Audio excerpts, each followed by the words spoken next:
about resources, and one of the amazing resources that you created and still maintaining is the BlockThreat newsletter. A lot of people know you thanks to your contribution and creation of this newsletter. And can you tell us a bit about what is BlockThreat, how it started, and just to get the idea for the listeners? Sure. It started basically around the time when I did this transition that I described from traditional security into, I guess, blockchain security.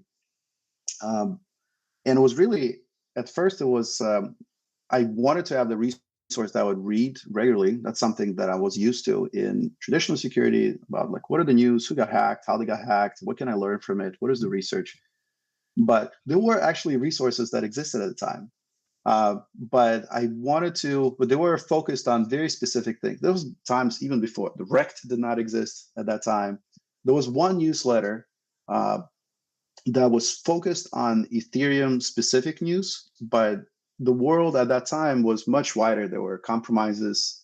Blockchain, that was the time of 51% attacks on a daily basis. It seems like exchanges were hacked. So I wanted to, yeah, so I really wanted to broaden that scope to cover the whole blockchain space. Now it seems like we're refocusing back into Web3, but at the time it was more events were happening outside of smart contracts than inside. So I created this newsletter and got inspiration from a lot of existing publications. And frankly, it was a forcing function. It was a forcing function for me to feel obligated. I need to, every week, I have to learn about what's going on. And I'm glad that people enjoy it as well, but I did it for very selfish reasons to just like force myself and have some accountability to know what's happening in the industry. And it's been going on for like 4+ years. I can't believe it's been a while. Yeah. So you basically did it for yourself and open source it later so everyone can enjoy it, which is very nice. So if you guys don't know, BlockThreat is an amazing weekly newsletter that covers all the incidents, all the news, everything that you want to read about blockchain security and Web3 security. So I will leave the link in the description below. You can check it out, subscribe, and get it to your email as well, right? Yeah. And how do you keep track and maintain it? Because every week it's like, the information that you have there, you really got all the most interesting and juicy stories there, and even technical writing, deep dives, videos, everything. So how do you keep track on this and maintain it while working at such like amazing team at Coinbase, like Unit 0x? It takes a lot of time. There was a point where it really took over every free minute that I had. It exploded like 10, 20, more than 10 hours a week to dedicate to the newsletter.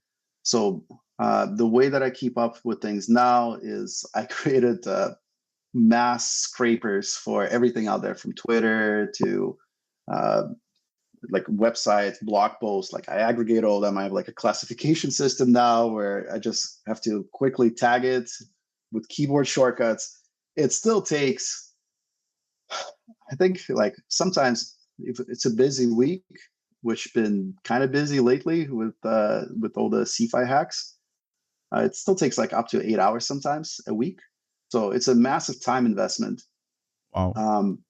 But I'm trying to automate it as much as possible. But I do want to keep it some manual part of it as well, because I do want to actually touch and feel the news and explore. Like it's not like when I look through, let's say there's a hack, right? There was a mixing hack. I don't just say like, oh, mixing got hacked. Reason unknown. Some SaaS got compromised. Like I actually go in and see like, okay, what are the on-chain addresses? Who are the actors? Are they in my database? Like, have I seen those addresses before? Where are they sending the money? Where they got the money from? If there's oftentimes there are reports of compromises for DeFi projects. I usually make sure that I collect all the indicators, like who the attackers are, and then root cause analysis. Most of the time, it's pretty good, what's publicly available. But I try to verify it. I really try to actually look at the transactions. Like, okay, is this a price oracle manipulation? Yeah, okay. Or maybe it was something off, or some nuance, some rug pull or some private key. Yeah. Exactly. So that probably takes the most time. Like research articles, like, okay, I'm not gonna just give you a research article. It's like, okay, good luck, enjoy. Like I actually try to read them. Not all of them, that's impossible. But That's some impossible. really interesting ones, I try to jump in and understand what's happening.